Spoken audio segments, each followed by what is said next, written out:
భగవన్నామస్మరణను మించినటువంటి రక్షణ సాధనమే లేదా. నిరంతరం మనస్సులో నమశివాయ నమశివాయ నమశివాయ అనే పంచాక్షర మంత్రం నడుస్తూ ఉండాలి.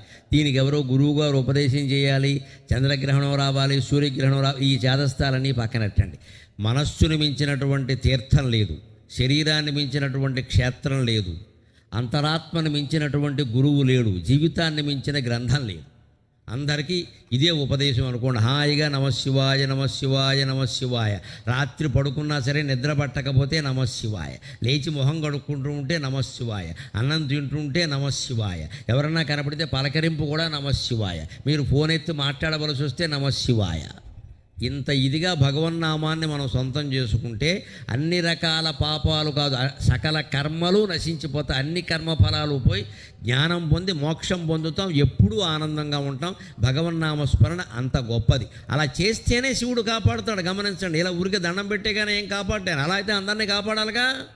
మనం చెయ్యాలి, ప్రార్థన చేయాలి ఖచ్చితంగా. అది ఆర్తితో జరగాలి, కన్నీళ్లు రావాలి ఖచ్చితంగా. ఆ కన్నీళ్లతోనే భగవంతుడి పాదాలు గడగాలి.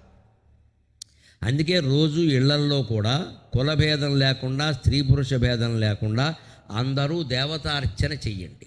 బ్రాహ్మణులు చేసే దేవతార్చన వేరు, వారికి వంశపరంపరగా ఏదో వస్తుంది, వారి పద్ధతిలో వారు చేస్తారు. వారి బాధ్యతలు వారిని చేయనివ్వండి. వారిలాగా చేద్దామని అనుకరించకండి, అది ప్రమాదం, అది అనవసరమైన విషయం. అది వారికి చాలా ఇబ్బందులు కూడా ఉన్నాయి అది చేయడంలో. ఓసారి చేయొచ్చు, ఓసారి చేయకూడదు, ఓ చోట చేయొచ్చు, ఓ చోట 100 ఇబ్బందులు ఉన్నాయి. మా పాటలు మేము పడుతున్నాం, మీకు అందరికీ ఎందుకు గొడవ? అందుకని అనుకరణ వద్దండి. అందరూ చేయవలసిన దేవతార్చన ఏమిటంటే, ఎవ్వరికి ఇందులో కులభేదం లేదు, స్త్రీ పురుష భేదం లేదు. చేస్తే చిన్నపిల్లలు కూడా చేయొచ్చు. ఎలాగా? నిద్ర లేవగానే మొహం కడుక్కోగానే కాఫీ తాగే దుర్వ్యసనం మానుకోవాలండి. ముందు చాలా కష్టమే, కానీ నా మాట నేను చెబుతాను. లేవగానే ముందు కాఫీ పారబోయకూడదండి లోపల, ఏదో పుడితిగోళంలో పుడితిపోసినట్టు. మొహం కడుక్కోగానే చేయవలసిన పని స్నానం చేయాలి. వెంటనే 6 గంటల లోపు స్నానం అయిపోవాలండి ఖచ్చితంగా. 6 గంటల లోపు చేసిన స్నానాన్ని దేవతా స్నానం అంట. 6 నుంచి 7 లోపల నువ్వు స్నానం చేస్తే దాన్ని మనుష్య స్నానం అంటారు శాస్త్రంలో. 7 దాటాక స్నానం ఉందే, నువ్వు చేసిన ఒకటే, మర్నాడు చేసిన ఒకటే. దాన్ని బట్టి ఎప్పుడు చేయాలో ఆలోచించుకో. ఇది శాస్త్రం, దీనికి తిరుగులేదు, దీనికే పక్షపాతాలు ఉండవు. 6 గంటల లోపు ఆడ మొగ అంతా అయిపోవలసిందే, వీలైతే పిల్లలకు కూడా. ముందు ఇంట్లో భార్యాభర్త చేసేయాలి. అత్తమామ ఎలాగో చేస్తారమ్మా, వాళ్ళ పాత్తరం వాళ్ళకి మనం చెప్పక్కల, కొత్త వాళ్ళకి చెప్పాల్సి వస్తుంది. వేళ 9 అయినా 10 అయినా అదే గుడ్డమ్మ. ఆలోచించండి. ఆ స్నానం చేయరా, ఏమీ లేదా. ముక్కోటి ఏకాదశి రాగానే మొత్తం గొళ్ళమే పడిపోతారు. రేపు పొద్దున్న చూసుకోండి మొత్తం.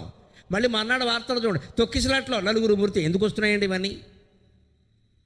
ఎందుకు అంతా? ఇది చేయవలసిన పని, రోజు చేయవలసింది మనం చేయండి. ముక్కోటి ఏకాదశి రాగానే మొత్తం అందరు రికమెండేషన్, మొత్తం వెళ్ళి గుళ్ళో పడిపోవడం. ఇంకా పూజారి గారికి కాదు, దేవుడికి కూడా విశ్రాంతి లేదు. ఒక్క పండగ నాడు గుళ్ళో గడితే ఏదో అయిపోతుంది అనుకోవడమే తప్ప రోజు ఏం చేయాలో మనం ఆలోచించమండి. 6 గంటల లోపు స్నానం ముగిసిపోవాలి.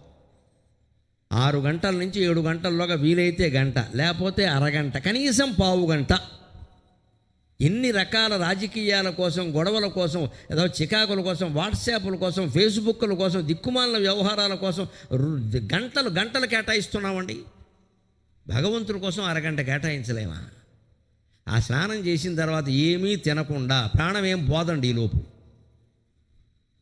పూజా మందిరంలోకి వెళ్ళిపోయి శివుడికి అభిషేకం చేస్తావా, ఓ పువ్వెట్టి దండం పెడతావా, ఏమీ చేయకపోతే ఇలాంటి దీపం ఒకటి పెట్టి ఒక నమస్కారం చేస్తావా, ఏదో ఒకటి చెయ్యాలమ్మా. ఆడ మొగ అందరూ కూడా. ఆడాళ్ళు దీపం పెట్టగానే మొగాళ్ళు అక్కడికి వెళ్ళి నమస్కారం చేసుకుంటే వాళ్ళు దీపం పెట్టినట్టే. భార్యాభర్త ఇద్దరూ ఉదయం 6:30 సమయంలో ఒక్క దీపం ఇలాంటిది దేవుడు ముందు వెలిగించి, దీపం జ్యోతిఃపరం బ్రహ్మ దీపం సర్వతమోపహం దీపేన సాధ్యతే సర్వం సంధ్యాదీప నమోస్తుతే సాధ్యం త్రివర్త సంయుక్తం వన్యనా యోజితం ప్రియం గృహాణమంగళం దీపం త్రైలోక్య తిమిరాపకం అని ఒక్క మాట అనగలిగితే ఆ దీపం ఒక్కటి చాలదండి మన జీవితాలను ఉద్ధరించడానికి. ఈ పని చేస్తున్నాము మనం. 9 వరకు నిద్ర లేవకపోతే ఇంట్లో శుభాలు జరగమంటే ఎలా జరుగుతాయండి? అంటే 6 గంటల లోపు స్నానం అయిపోవాలంటే 5ంటికి లేవాలి ఖచ్చితంగా. అలా లేచి స్నానం చేసేసి అక్కడ శివుడి దగ్గర కూర్చున్నాక ఎలా ఉండాలి? అభిషేకం చేయి, ఓ పూజ చేయి, ఏదో ఒకటి పెట్టు.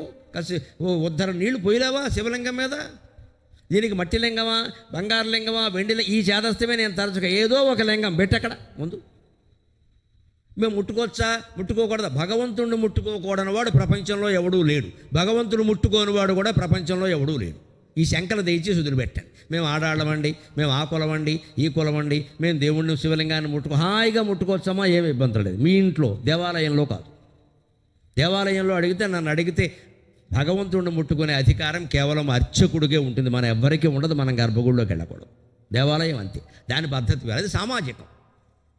అక్కడికి వెళ్ళి మనమంతా శివుడిని ముద్దెట్టుకోకూడదు. అక్కడ గర్భగుడి యువతలే ఉండాలి. అర్చకుడు రమ్మంటేనే వెళ్ళాలి, అది కూడా తప్పనిసరి అయితేనే, లేకపోతే వెళ్ళకూడదు. యువతలే ఉండాలి. మన ఇంట్లో వేరండి. మట్టితో శుభ్రం కాల్పిస్తే కుండతో శివలింగం వస్తుంది, రాగితో వస్తుంది, వెండితో వస్తుంది, ఓపుకుంటే బంగారం కూడా పెట్టుకోవచ్చు. దాని మీద ఒక్క ఉద్ధరణ నీళ్లు పోయలేమండి. కాస్త కింద పెట్టిన పానవట్టం లాంటి పళ్ళె ఉంటుంది, అది కాస్త నిండిన తర్వాత ఒక్క ఉద్ధరణ నీళ్లు మన చేతుల్లోకి తీసుకుని శివపాదర్చన పావనోదకము సంసేవింపకుండంగా నేనెవరేదిచ్చిన ముట్టనే దినము, శివపాదర్చన పావనోదకము సంసేవింపకుండంగా నేనెవరేదిచ్చిన ముట్టనే దినము, నన్నీ లోకమే రీతిగా అవమానించిన గౌరవించిన తదాఖ్యానంబులెల్లన్ ధృతిల్ శివపాదముల నర్పణ నంబొనరుతున్ శ్రీకంఠుడే సర్వమున్. నా తండ్రి నాకు చేసిన ఉపదేశం ప్రకారం, నా తల్లి నాకు చేసిన ఉపదేశం ప్రకారం 97 సంవత్సరంలో భీష్మ ఏకాదశి నాడు నేను నా ఇంట్లో శివపాదార్చన మొదలుపెట్టాను.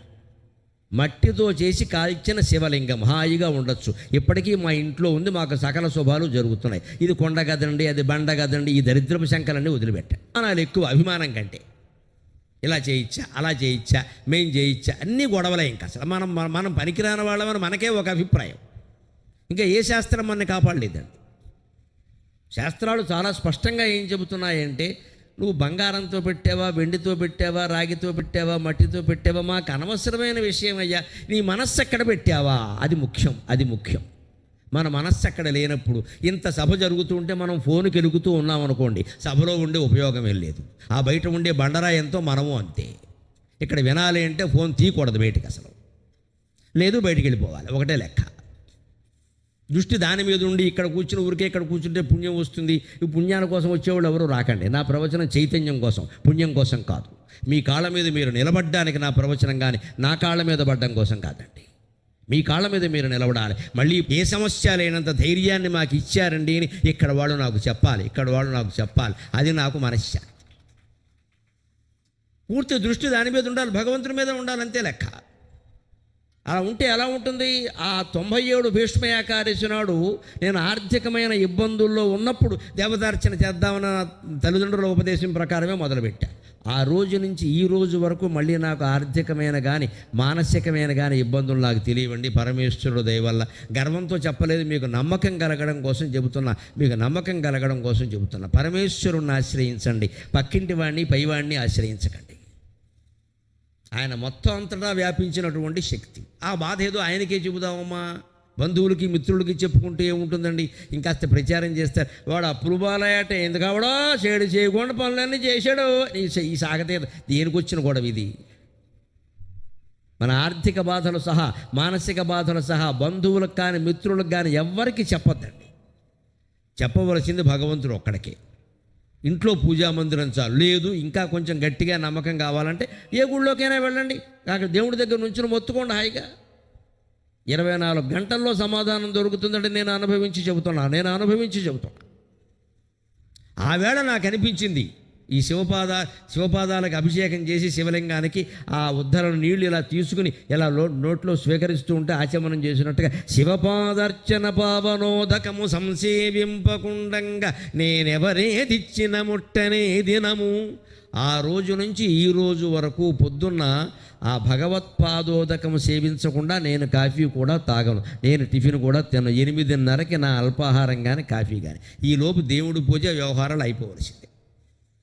రాత్రి ఎప్పుడో 8:30కి నేను 4 పళ్ళు, అరటిపళ్ళు, ఒక దానిమ్మ పండు తినిపోయి. ఇప్పుడు 2 గంటలు మాట్లాడినా రాత్రి నేను తినేది కేవలం పళ్ళే, ఇంకేముండదండి. 11 ఏళ్ళు అయింది నేను రాత్రి అన్నం తినడం, ఫలహారం కూడా మానేసి కేవలం ఫలాహారం.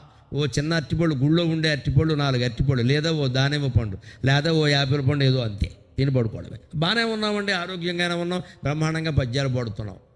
ఆ శక్తి ఎక్కడి నుంచి వచ్చిందంటే ఆరోగ్యాల వల్ల, వ్యాయామాల వల్ల కాదమ్మా, పరమశివుని యొక్క అనుగ్రహం వల్ల మాత్రమే మనం బాగుంటాం జీవితంలో. దైవానుగ్రహం లేకపోతే ఎవరి అనుగ్రహం మన మీద ఉన్నా ఒకటే, ఉపయోగం వెళ్ళ. దైవానుగ్రహం ఒక్కటి ఉంటే ఇంకెవరూ మన అనుగ్రహించకపోయినా మనకు వచ్చే నష్టమే లేదు. ఎవరేది ఇచ్చిన ముట్టనే దినము. ఆ రోజు ఎప్పుడో 97 భీష్మ ఏకాదశి నాడు మనస్సులో అనుకున్న ఈ అభిషేకానికి మనం కొన్ని ఏళ్లుగా అలవాటు పడ్డాం. అప్పటికే ఉంది కదా పూర్వం నుంచి అలవాటు పడ్డాం. ఇక నుంచి ఇది పూర్తి కాకుండా కాఫీ తాగొద్దు, టిఫిన్ చేయొద్దు, ఏమి పని ఉండని ఏం చేయని. అవసరమైతే 7ంటికే కాఫీ తాగి బయలుదేరాల్సిన పరిస్థితి ఉంటే 4ంటికే లేద్దాం, చేసేదేదో చేసేసుకుందాం, బయలుదేరాం. ఆ నియమం ఎప్పుడూ లేకపోతే నిష్ట కుదరదండి. మనకి నియమ నిష్టలు అంటారు, గమనించండి ఆచారాలు. నియమం ఉండాలి. నియమం ఎందుకంటే నిష్ట బాగుండాలి. భగవంతుడి మీద మనస్సులు అగ్రం కావాలంటే నీకు నియమం ఉండాలి. పొద్దునే స్నానం చేయి, ఉతికిన బట్టలు కట్టుకో, ఓ చోట కూర్చో అని ఎందుకు చెబుతారు? సోఫాలో కూర్చుని కాళ్ళు అడ్డంగా పెట్టి ఫోన్ మాట్లాడుతూ దైవస్మరణ చేయలేం కదండి, సాధ్యం కాదు కదా. నియమం లేకపోతే నిష్ట కుదరదు. అదే స్నానం చేసామనుకోండి, ఉతికిన బట్టలు కట్టుకున్నాం అనుకోండి, మన ఇంట్లోనే ఓ మూల ఎక్కడో మనకి వీలైన చోట కూర్చున్నాం అనుకోండి, మనస్సు హాయిగా లగ్నం అవుతుంది. 100 పనులు చేస్తూ మనస్సు లగ్నం అవ్వాలంటే ఎలా అవుతుందండి? అప్పుడు ఎంత ధైర్యం వస్తుందంటే, ఎవరేది ఇచ్చిన ముట్టనే దినము నన్నీ లోకం ఏ రీతిగా అవమానించిన గౌరవించిన తదాఖ్యానంబులెల్లన్ శివపాదముల నర్పణం వనరుతున్. ఎవరు నన్ను అవమానించినా సరే, గౌరవించినా సరే, శివార్పణం శివార్పణం శివార్పణం. మీరు ఇందాక దండ వేశారు, శివార్పణం. ఎవడికో మన ప్రవచనం నచ్చలేదు, చెప్పావులేవయ్యా అన్నాడు, శివార్పణం. వాడి సంగతి శివుడు చూసుకుంటాడు, నాకు అనవసరం. దండ వేసిన సంగతి వాడి సంగతి చూసుకుంటాడు, దండించిన వాడి సంగతి చూసుకుంటాడు. రెండూ మనవి కావు, మన కర్తవ్యం మనం చేస్తున్నాం అంతే లెక్క అనుకుంటే శ్రీకంఠుడే సర్వమున్. ఆ రకంగా భగవంతుడిని సర్వస్వంగా మనం భావించినట్టయితే ఏదైనా సాధించగలవు.